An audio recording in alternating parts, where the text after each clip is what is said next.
السلام علیکم ناظرین، امید ہے کہ آپ سب بخیر و عافیت ہوں گے۔ آج ہم ایک اور سبق اردو زبان کی تیسری کا پڑھنے جا رہے ہیں۔ سبق نمبر یہ 4 ہے۔ اس میں ریشم کا تذکرہ ہوگا اور اس کے بارے میں بتایا جائے گا کہ ریشم کے کپڑے کس طریقے سے بنتے ہیں۔ ریشم کا ایک کیڑا ہوتا ہے جس سے لعاب نکلتا ہے اور اسی کے سبب انسان اس سے فائدہ اٹھا کر کے اسے اپنے کپڑوں میں تبدیل کرتا ہے اور بیش بہا فائدہ اس سے اٹھاتا ہے۔ تو اللہ تعالیٰ نے اس چھوٹے سے کیڑے کے اندر کیا کمال رکھا ہے، چلیے آج ہم اس کے بارے میں پڑھتے ہیں۔ ریشم، اب الفاظ و معانی کو دیکھ لیتے ہیں۔ معدہ، پیٹ کے اندر کی تھیلی ہوتی ہے جس میں کھانا رہتا ہے اور ہضم بھی ہوتا ہے اسی کے اندر، اسے معدہ کہتے ہیں۔ لعاب، یہ تھوک کو کہتے ہیں۔ کرم پیلا، یہ ریشم کا کیڑا ہے۔ مقبرہ، قبر ہے اس کے معنی۔ نفیس، عمدہ چیز کو کہتے ہیں۔ منفعت، فائدہ، نفع۔ منصوبہ، پلاننگ کو کہتے ہیں۔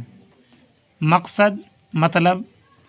قاصد، کسی جگہ کا قصد کرنے والا، جانے والا، پیامبر بھی کہہ سکتے ہیں اسے۔ ریزہ، ذرہ، ٹکڑا۔ اطلس، یہ بھی ریشمی کپڑا ہوتا ہے۔ قدیم کے معنی پرانا۔ معروف، جانا پہچانا۔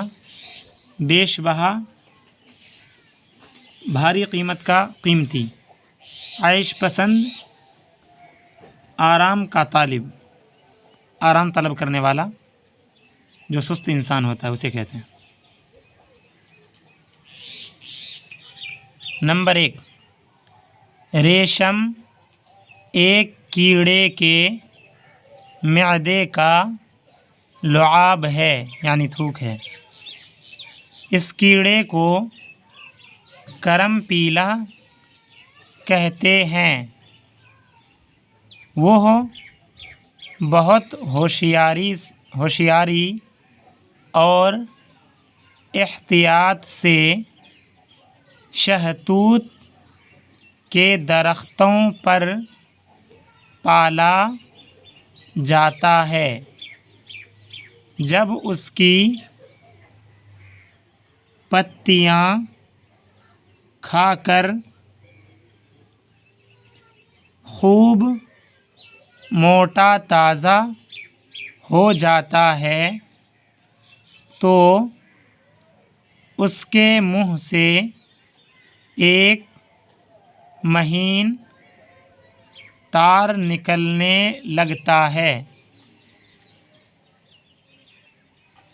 اب کرم پیلا پتے پر گھر بنانا چاہتا ہے، اس لیے اپنے منہ سے تار تننا شروع کرتا ہے اور اپنے تاروں کے تانے بانے میں خود پوشیدہ ہو جاتا ہے، مگر اندر ہی اندر اپنا کام جاری رکھتا ہے، یہاں تک کہ وہ فاختہ کے انڈے کے برابر ہو جاتا ہے۔ چلیے مطلب تیزی سے پڑھ دیتے ہیں اسے۔ ریشم ایک کیڑے کے معدے کا لعاب ہے۔ اس کیڑے کو کرم پیلا کہتے ہیں۔ وہ بہت ہوشیاری اور احتیاط سے شہتوت کے درختوں پر پالا جاتا ہے۔ جب اس کی پتیاں کھا کر خوب موٹا تازہ ہو جاتا ہے تو اس کے منہ سے ایک مہین تار نکلنے لگتا ہے۔ اب کرم پیلا پتے پر گھر بنانا چاہتا ہے، اس لیے اپنے منہ سے تار تننا شروع کرتا ہے اور اپنے تاروں کے تانے بانے میں خود پوشیدہ ہو جاتا ہے، مگر اندر ہی اندر اپنا کام جاری رکھتا ہے یہاں تک کہ وہ فاختہ کے انڈے کے برابر ہو جاتا ہے۔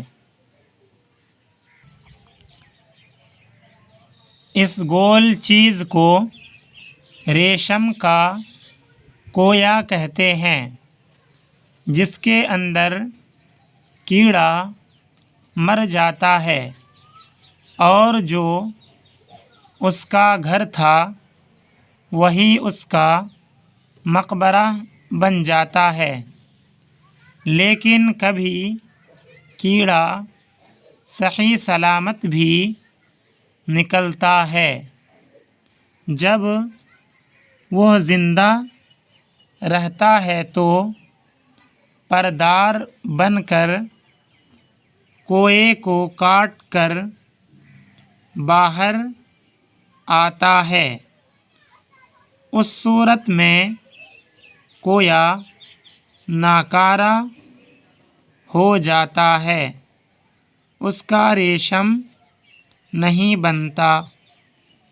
نمبر 4، کوے کو اول یعنی پہلے، کوے کو اول گرم پانی میں جوش دیتے ہیں، پھر چرخی میں اوٹ لیتے ہیں، وہی ریشم کہلاتا ہے۔ اسی کے تاروں سے عمدہ، نفیس اور بیش قیمت ریزے تیار ہوتے ہیں۔ اطلس، گلبدن، قناویز وغیرہ ریشم ہی سے بنے جاتے ہیں، جو امیروں، رئیسوں، مالداروں کو کہتے ہیں، کے لباس میں کام آتے ہیں۔ نمبر 5، بنگالے میں ریشم پیدا کرنے کا کارخانے کئی جگہ ہیں، لیکن قدیم زمانے سے یعنی پرانے زمانے سے چین کا ریشم مشہور و معروف ہے۔ مشہور و معروف نہیں پڑھیے گا، مشہور و معروف ہے۔ وہیں سے دنیا کے دور دراز حصوں میں جاتا ہے۔ نمبر 6، کسی زمانے میں روم یعنی اٹلی کے باشندے بڑے دولت مند اور عیش پسند تھے۔ نہایت رغبت اور خواہش کے ساتھ ایشیا کے ملکوں سے ریشمی کپڑا منگاتے اور اپنی پوشاکیں بناتے تھے۔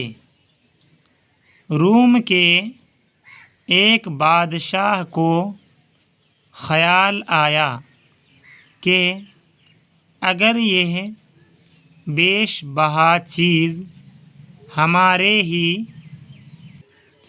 ملک میں پیدا ہونے لگے تو بڑی منفعت حاصل ہو۔